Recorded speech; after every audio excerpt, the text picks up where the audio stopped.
మాజీ ప్రధానమంత్రి మన్మోహన్ సింగ్ దేశానికి చేసిన సేవలు మరవలేవని రామకృష్ణపూర్ కాంగ్రెస్ పార్టీ నాయకులు అబ్దుల్ అజీజ్ కొనియాడారు. వృద్ధాప్య సమస్యలతో మృతి చెందిన మన్మోహన్ సింగ్ చిత్రపటానికి రామకృష్ణపూర్ కాంగ్రెస్ పార్టీ కార్యాలయంలో పూలమాలలు వేసి నివాళులర్పించారు నాయకులు. ఈ సందర్భంగా అజీజ్ మాట్లాడుతూ తీవ్రమైన ఆర్థిక ఇబ్బందుల్లో ఉన్న సమయంలో దేశాన్ని కట్టెక్కించిన మహా మేధావని కొనియాడారు. నీతి నిజాయితీతో సుపరిపాలన కొనసాగిస్తూ నూతన ఆర్థిక సంస్కరణలు తీసుకువచ్చి బలమైన ఆర్థిక శక్తిగా దేశాన్ని నిలబెట్టిన మహా గనుడని పేర్కొన్నారు. ఈ కార్యక్రమంలో Kethanapalli municipal vice chairman Sagar Reddy, కౌన్సిలర్లు పనాసరాజు, పార్వతి, విజయ, నాయకులు శ్యామ్ గౌడ్, కట్ల రమేష్, ప్రేమ్ సాగర్, రాజయ్య, అఫ్జల్ లాడెన్, చంద్రమోహన్, రవి, సురేందర్, లింగయ్య, రాజు, సునీత తదితరులు పాల్గొన్నారు.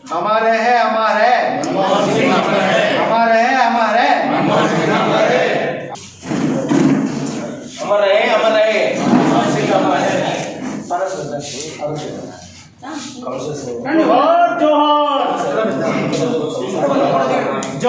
जोहार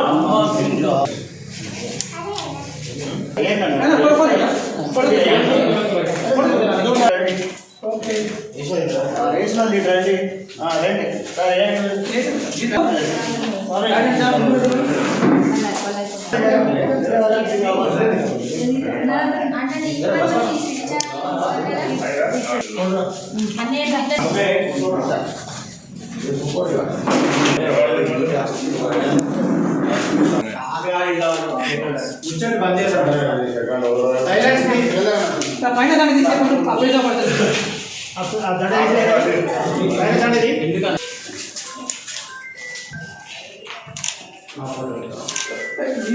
పితామహుడు భారతదేశ గర్వించదగ్గ ఒక ప్రధానమంత్రి, ఆర్థిక సంస్కరణలకు ఆద్యుడు, సౌమ్యుడు, విద్యావంతుడు, ఒక ఆర్థికవేత్తగా, ఆర్బీఐ గవర్నర్గా, అదేవిధంగా దేశ ప్రధానిగా మనకు ఎన్నలేని సేవలు అందించి ఇవాళ మన మధ్యన లేకపోవడం మన్మోహన్ సింగ్ గారికి రామకృష్ణపూర్ కాంగ్రెస్ పార్టీ ఆఫీసులో ఘన నివాళులు అర్పిస్తూ, ఎందుకంటే భారతదేశం 1991లో ఆర్థికంగా కుంటుబడి మన భారతదేశంలో ఉన్న బంగారాన్ని కూడా తాకట్టు పెట్టి ఒక వారం రోజులు కూడా దేశాన్ని నడపలేని పరిస్థితుల్లో ఆర్థిక సంస్కరణలు తీసుకొచ్చి భారతదేశం ఓ ముద్దు బిడ్డగా ప్రపంచ దేశాలు మెచ్చుకునే విధంగా అతను భారతదేశాన్ని ముందుకు తీసుకురావడం చాలా గర్వించదగ్గ పరిణామం.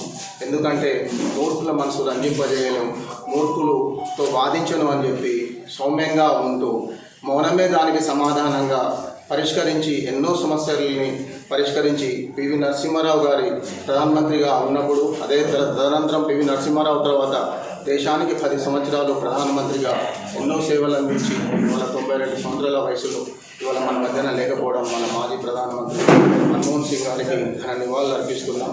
అదేవిధంగా దేశం, రాష్ట్రాలే కాకుండా ఒక ఐఏఎస్ ఆఫీసర్గా ప్రపంచ దేశాలకి ఆర్థిక శాస్త్ర నిపుణుడిగా పేరుగాంచిన మన్మోహన్ సింగ్కి మరొకసారి నివాళులు అర్పిస్తూ కేతనపల్లి మున్సిపల్ పరిధిలో కాంగ్రెస్ పార్టీ నాయకులందరి ఆధ్వర్యంలో గౌరవనీయులు మాజీ ప్రధానమంత్రి వర్యులు మన్మోహన్ సింగ్ గారు లేకపోవడం, వారి ఆత్మ శాంతించాలని అందరి ఆధ్వర్యంలో ఈరోజు వారికి నివాళులు అర్పించడం జరుగుతుంది.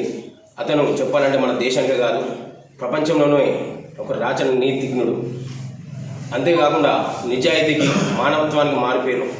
అతని యొక్క సంస్కరణలే ఈ రోజున ముందుకు పోతున్న ఎన్ని ప్రభుత్వాలు వచ్చినప్పటికీ కూడా అతని యొక్క సంస్కరణలే ముఖ్య కారణం. ఎందుకంటున్నానంటే గత 2 సంవత్సరాలు 3 సంవత్సరాల క్రితం శ్రీలంకలో ఆర్థిక సంక్షోభం ఏర్పడింది. 1 లీటర్ పాలు 1000 రూపాయలు దాటింది. అట్లా మామూలు జనాభా, మన జనాభా 150 కోట్లు, మన 25% ఉన్న జనాభా శ్రీలంకది. ఇటువంటి జనాభా ఉన్నటువంటి మన దేశ పరిస్థితి ఆర్థిక సంక్షోభం వస్తే చాలా ఇబ్బందులు ఎదుర్కొన్న పరిస్థితి. కానీ అది ఒక సంస్కరణలు చాలా, ఎందుకంటే ఎగుమతి పరంగా మనం వేరే దేశాల నుంచి ఎగుమతి చేసినప్పుడు సుంకం పరంగా కావచ్చు, తీసుకున్న ట్యాక్స్ పరంగా కావచ్చు, దాని యొక్క సంస్కరణ కారణంగానే ఈ రోజున విదేశీకి తీసుకెళ్ళినటువంటి వారి యొక్క ధనం మళ్ళీ మన ఇండియా మీద పెట్టుబడి పెట్టడం కారణం అంటే మన్మోహన్ సింగ్ గారు. చెప్పాలంటే 2005 నుంచి మొదలు పెడితే అదే సంస్కరణ చాలా ముఖ్యమని, అందులో ముఖ్యంగా చెప్పాలంటే మహిళల పట్ల గృహహింస చట్టం, ముఖ్యంగా గ్రామీణులు బాగుపడితేనే వ్యవస్థ బాగుపడుతుందని చెప్పేసి మహాత్మా గాంధీ గ్రామీణ ఉపాధి పథకం తీసుకొచ్చిన ఘనత కూడా ఎవరిదంటే అది మన్మోహన్ సింగ్ గారిది. ఒక గృహహింస నిరోధ చట్టం చెప్పాలంటే దాని తర్వాత విద్య అందరికీ ఉండాలనే ఉద్దేశంగా విద్యకు చట్టం తీసుకొచ్చిన ఘనత కూడా మన్మోహన్ సింగ్ గారిది. ఆ విద్యకు చట్టం కాకుండానే ప్రతి ఒక్క పేదవాళ్ళకు కూడా భూమి మినిమం ఉండాలనే ఉద్దేశంగా భూసేకరణ తీసుకొచ్చిన చట్టం కూడా మన్మోహన్ సింగ్ గారి సవరణలో ఒక భాగం. అంతేకాకుండా దేశంలో ప్రతి ఒక్కరికి కూడా గుర్తింపు ఉండాలి. గుర్తింపు అంటే ఒక్కొక్క రకంగా మనకు వేరే దేశాల నుంచి వలస వస్తున్నారు. ఇదాన్ని అరికట్టాలంటే ఆధార్ కార్డు అనేది అటువంటి తీసుకొచ్చిన ఘనత కూడా సవరణ కూడా మన్మోహన్ సింగ్ గారి గారిదే.